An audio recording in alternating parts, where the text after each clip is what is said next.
Superstars at future stars ng NCAA Men's Basketball handa nang sumabak sa hardcourt.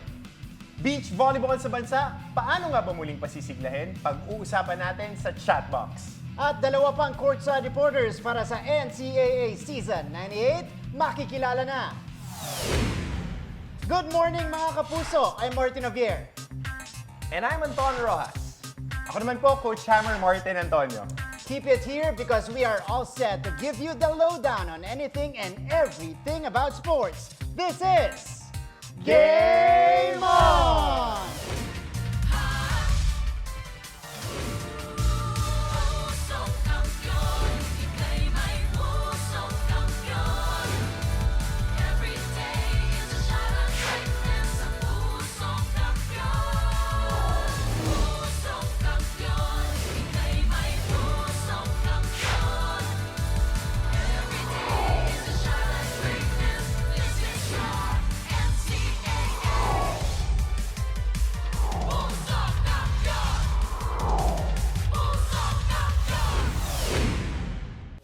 It's one thing to play a sport you like, it's another thing to fall in love with it. Wow, these are amazing bars. Violin ko. Hashtag bars. Okay, so much that you build a life around it, including an organization and a community who share the same passion for it. Well, that's the life story of our guest for today. Athlete, entrepreneur, and founder of Beach Volleyball Republic, Miss Bea Tan. So, since it's Beach Volleyball Republic and we just... Welcome to your first. Yeah, welcome to the show! Welcome nyo kasi, ano mo on point na agad eh. Okay. Thank you for having me here and hello sa akong nga mga kasiman mo dira sa mga taga-Negros. Bantayan nyo kami ang Beach Volleyball Republic kag syempre may mga other sports pag kita nga indoor volleyball this September and October also. So, Okay. those are some of the Hello. Nag-ilonggo na si Bea. So, medyo nawala na yung kaba ko. So Bea, since post-pandemic tayo, BVR has been gaining ground. Nagkakaroon na tayo ng mga tournaments. So what are the programs na reigniting the program para sa mga regional leagues? Kasi dyan marami, island country tayo. We just finished our San Carlos leg in partnership with the local government unit of San Carlos. It was very, at least after the pandemic, na successful. We had a local tournament sa mga locals, because especially with the sport, how you grow it is to make sure that your bread and butter, which are the athletes, are well. They have exposure in terms of tournaments. So sa local tournament namin, we had 29 teams. And in the main tournament where we had at least Manila teams and the other locations like Cebu and places in Davao and Mindanao, we had 24 teams as well. So, it was a good run. And we're very excited again to have another one in Negros. And we made a sub-leg, which is a Negros Island Beach Volleyball Tour, to really promote locally, provincial legs, and to create more talent for the sport. You've been mentioning, Bea, like the tours you've been having. There's really potential with beach volleyball, and that's what we are trying to maximize. And share ko lang a story. I was in Boracay, maybe January, and I saw like lahat ng courts dun sa coast ng Boracay. Puno, may pila, laging may mga teams. I recorded some, lagi kong tinatag si Z at saka si Charo. Yeah. Sabi ko, this is your doing. This is why beach volleyball is so popular right now. It's because of BVR, Beach Volleyball Republic. So how important is it for you to go through that grassroots approach and, just cultivate the interest of our locals in the different regions? It's actually the pandemic that gave us a good point of view, a good purview of how we can restart again beach volleyball. Definitely, we need to beef up the grassroots level. We need to entice even amateurs to start playing, because how else can you, promote the sport through not just fans that are watching it, but actually getting to be able to play the sport. And that's where the idea of Negros Island Beach Volleyball Tour came in, to be able to give the opportunity for athletes or just interested individuals to be able to play the sport, to take it up, to get better. Because how we get better, because I played myself also, is really through game exposure. So why would you train if you don't have tournaments? And that's where Beach Volleyball Republic comes in terms of not just creating, big events, big tournaments wherein we invite international teams and maybe field in just 4 Philippine teams. We want to start grassroots. We want to be able to say that here in Negros, we have 50 teams that are ready to play. Here in Cebu, we have another 50 teams that are ready to play. So from there, you can think long term because you don't just have to rely on just 24 teams nationwide to be able to create these tournaments. And having these tournaments don't just really promote the sport and also develop athletes, but it also gains traction, gains fans and all. And that's why Beach Volleyball Republic is there, to like put it up on a pedestal as well. Para rin may makapanood din and may maengganyo. It's very easy. You don't need shoes. You don't need clothes. You just need your bikini and your trunks or maybe swim shorts. Alam niyo guys, okay. Si Martin kanina sabi niya may Boracay story. Ako rin may Boracay story because I was... Please show the Anton in his version of swim shorts. Yo! No, guys, I was fortunate enough to be there during the early goings of BVR when Bea and Charo and the rest of the founders first put it out there. I was in Boracay and then at the back of Mall of Asia. Yes. And one of your goals was really to grow the game. I mean, every destination that you went to, you wanted to introduce and not just have a tournament, but have sort of a celebration because you guys didn't just play, you knew how to have fun. And I tell you, man, those after parties, especially the one in Boracay, I mean, that was really fun. You are playing like a beautiful sport, which is volleyball, and you're at the beach. So it's a lifestyle. Yes, it's a lifestyle, exactly. That's what we're trying to really promote. And it's not necessarily just you're an athlete, you train, you play, you know how to have fun. And the best is really you play the game and you have fun. All right. So my question is, Bea, now that you're trying to bring it back, you're restarting BVR post-pandemic, what are some of the new things that we can expect from it, especially with your upcoming plans this year? We'll definitely find new talents, new provincial talents that are all around the Philippines. We're so many. For sure, definitely we'll have more CC Rondinas that are, like playing, like, she's world class basically because she can beat like New Zealand teams and all that, and she grew right on the coastal area right beside the beach and played with so many other older guys against her. So that's how you build talent. That's how we build talent here, and we want to make sure that we can create more of those great talents that we can find in the provinces, bring them and give them more opportunities. So that's definitely one thing that we can look forward to. And we're having a season ender. Just, this year we're trying to start slow with Beach Volleyball Republic. We'll have, before this year ends in November, we'll be in Hinubaan in Negros Occidental. Okay. Bea, thank you so much for joining us here. And sana po nag-take notes yung mga kapuso natin because, we are seen in the different regions through GMA Regional TV. And I'm sure for those of you who are interested in joining the programs of BVR, nila Miss Bea Tan, go ahead and, just show up. Yes, That's it. and they can also follow us on Instagram and on Facebook. We're at Beach Volleyball Republic. And also on TikTok. We're on TikTok because, TikTok is relevant. And Twitter at BVR_PH. Bea, thank you so much. Thank you, Bea. Thank you so much for having me here on Game On. There you go. Miss Bea Tan, thank you so much for dropping by here on the show. And again, feel free to visit us again, especially with the NCAA Beach Volleyball. Just around the corner on the pipeline. Those are teams to invite as well for Beach Volleyball Republic. That's right. Who knows? Okay. We support passionate athletes like you. Passion and grit, these are the things that make superstars out of young athletes. Ang mga superstars at rising stars ng NCAA Season 98 Men's Basketball, makikilala na natin sa pagbabalik na Game On!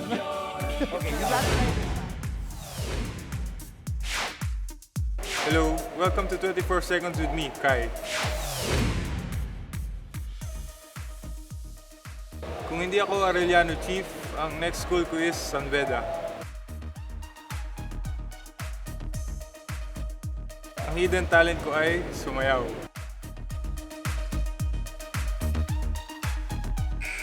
Yun na, buzzer na.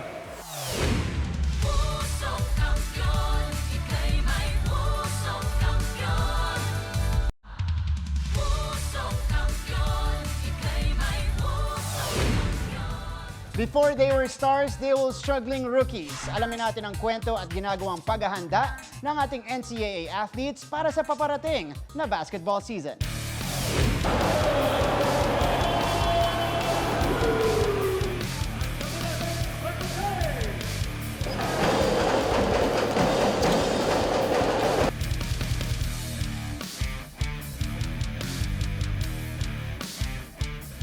Nitong nakaraang season, what went wrong and what went right nga ba sa mga favorite NCAA teams natin? And after na ma-figure out, ano ang mga adjustment? Ito ang kanilang physical and emotional journey.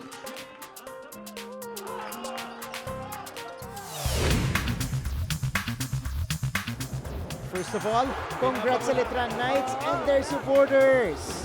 Pati yung sweep na tarpaulin, nalabas na. Dr. Bea Mapua, once again, you're back-to-back undefeated NCAA champions, the Letran Knights!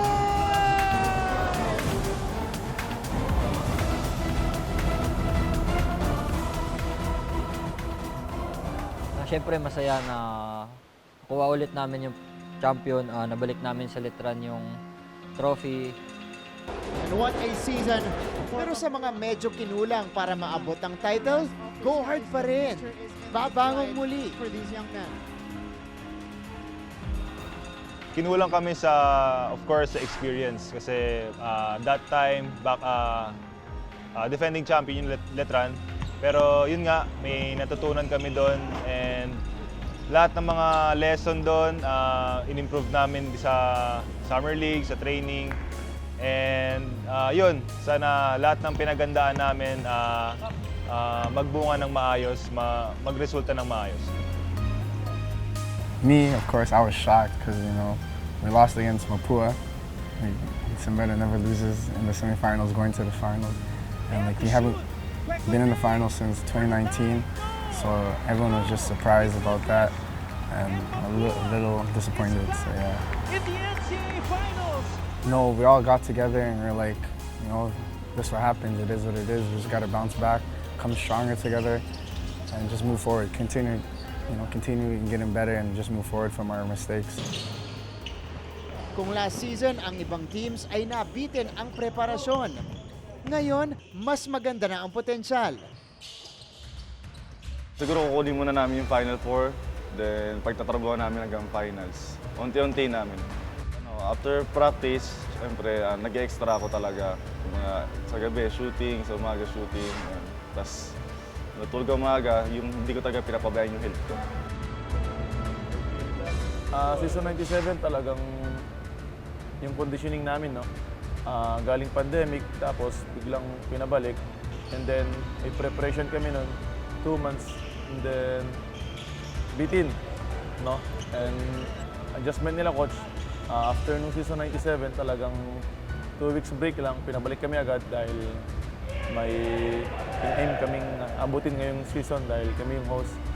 Talagang may mga sinalihan kaming liga. Naging maayos naman kasi unang-una sa liga na sinalihan namin, sa CHED, nag-champion kami. And then sa MIL2, nag-champion din kami. So magandang pakitain yun para sa coming season 98.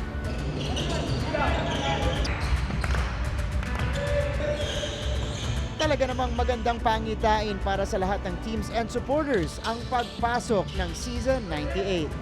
Mga ka-NCAA, the court is in session. Game on!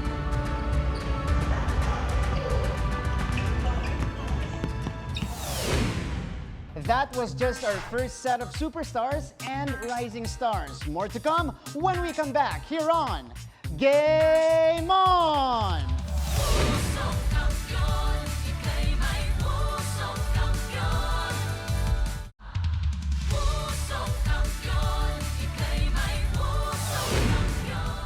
NCAA is home to some of the brightest stars in the pro basketball and pro volleyball leagues in the country. Pero bago sila sumikat dyan, dito muna nila sa NCAA naranasan ang patikim sa kasikatan. Here are the hardcore superstars we're sure you're all excited to see this coming season. We can already feel the heat and excitement dahil sa anticipation. At para sa mga NCAA players na handa ng sumabak sa aksyon, ano ba ang kanilang inspirasyon at motibasyon? Mga ka-NCAA, game on! Motivation ko is yung mga family ko and yung mga teammates ko na sacrifice kami every training, and yun talaga ang paghahandaan namin this incoming season na hopefully we can do better sa last season namin. Mas better kami ngayon. Wear your color and increase the chance of winning. Pero ang tanong, paano nga ba? For me as a person, I'm a believer talaga na everything starts in practice, and as time goes by, parang the more ko na-appreciate yung pagpa-practice more than playing games. So, ayun lang, if we'll do good consistently in our practices, and it would show and it would show in our games, like in our preseason, I think we'll do good this coming season. So our mindset is every time we step on the floor, we can beat anybody. So we respect everyone, but we're not scared of anybody. So we're gonna take it one game at a time, and we believe that we can beat anybody. Siguro last season, sobrang late ng preparations namin. Wala masyado kaming tune-up games. Tapos siguro yung nagkulang din kami sa band. This time naman, nasabi kong kasi medyo mahaba na yung preparation namin, mga ilang buwan na. Tapos naglaro na kami ng mga pre-season games. Kailangan namin mag-improve sa mga shooting, skills, and motivated pa kay coach. Bawat isa sa amin sinasabihan niya sa amin na go hard lang palagi, walang magre-relax para iwas injury. Kilalanin ang sarili, and from there, make the necessary adjustments. Hindi ito ang oras para mag-relax. Yung rate ko po sa akin, hindi lang po ako naging consistent sa ginagawa ko po. Tas, as a team po, kailangan po namin mag-improve sa offense and defense po namin. Sabi nga nila, offense can win you girls, and defense, they can win you games. Malinaw sa ating mga NCAA basketball players na school pride ang pinag-uusapan dito, and they are willing to hustle, play hard, and with heart. Mga ka-NCAA, game on!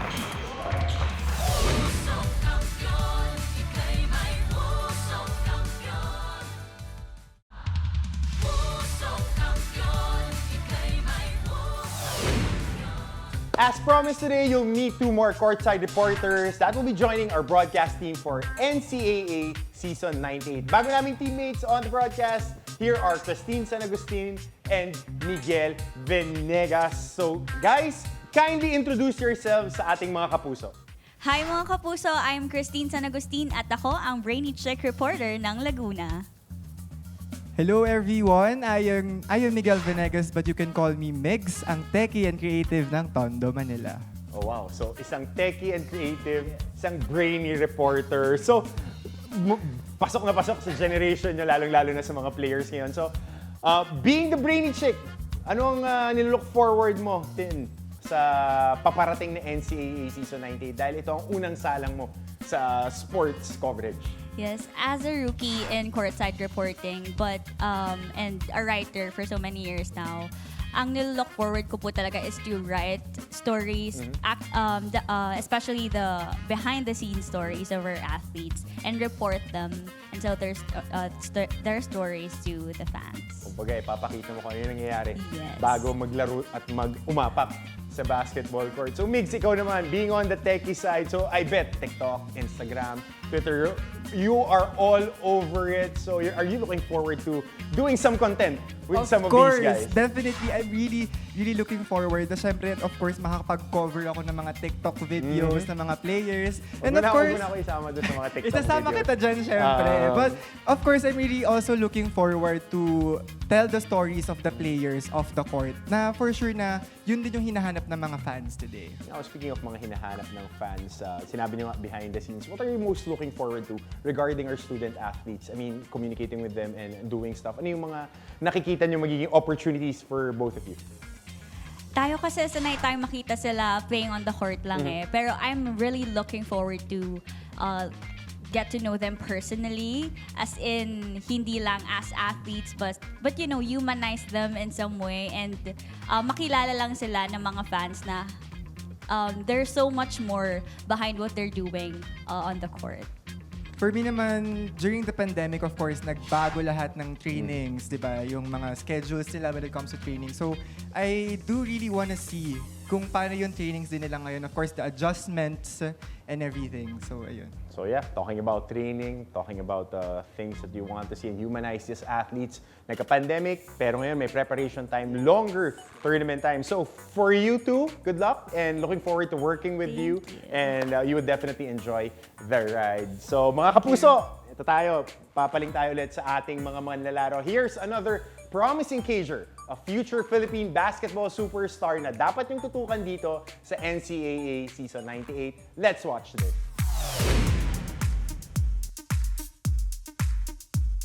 Hello, welcome to 24 Seconds with me, Ryder La Rosa. Pinakamagaling na NCAA basketball player, I see Ryder La Rosa. If I'm not with the JRU Heavy Bombers, the next option school for the NCAA would be San Beda University. When the referee calls the wrong call, I'm just like, what? Yun na, buzzer na. Guys, so many new names to watch out for in Season 98 from different teams as well, right? Returning superstars and a lot of new faces that we are looking forward to see on the hardwood. I was waiting for him to give a couple of predictions. I thought you were gonna sneak it in. Tinatago natin yun. Nasa back pocket. Just checking, just checking. JRU, yun. Relax ka lang. JRU. Okay. But last season 97 yun. Ay ba ngayon? Sige. But for the past episodes, if you guys have noticed, we've showcased our NCAA Season 98 men's basketball rookies, superstars, rising stars. Pero hindi lang yan. Ang mayroon tayo dito sa NCAA, may hardcourt, heartthrobs din. Wait lang. Bukod sa atin pala? Tama ba to? Tama ba itong nababasa ko? Bukod sa atin ha? Sige, hindi naman po kami nagbubukad ng bangko. Nabasa lang po namin sa script. Okay. Pero bukod po sa amin, meron pang iba. There you go. Abangan niyo po sila in the coming days. Also, we will be launching a brand new segment with none other than the Tower of Power, Papa Bear Benji Paras, together with his son, Andre Paras, dito sa Game On. At makikilala rin natin ang iba pang mga miyembro ng ating broadcast team as our new courtside reporters. Si Coach Chamberlain pwede tumabi dun, ha? Walang magkaka-height, eh. Pero ano yun, ha? One of the greatest ever produced by the NCAA. And Andre, played for San Beda Team Behold. So, we'll see kung ano yung mga features natin. Siyempre, bigatin din ang lineup ng ating mga head coaches. And we will also hear from them about their preparations, game plan. Tingnan natin kung magbibigay sila bukas, ha? Kaya kita-kita po ulit tayo bukas, mga kapuso. Ako po si Coach Hammer, Martin Antonio. Ako naman si Anton Rojas. And I'm Martin Javier. See you again tomorrow for an exciting episode. This is your guide to anything and everything about sports. This is Game On!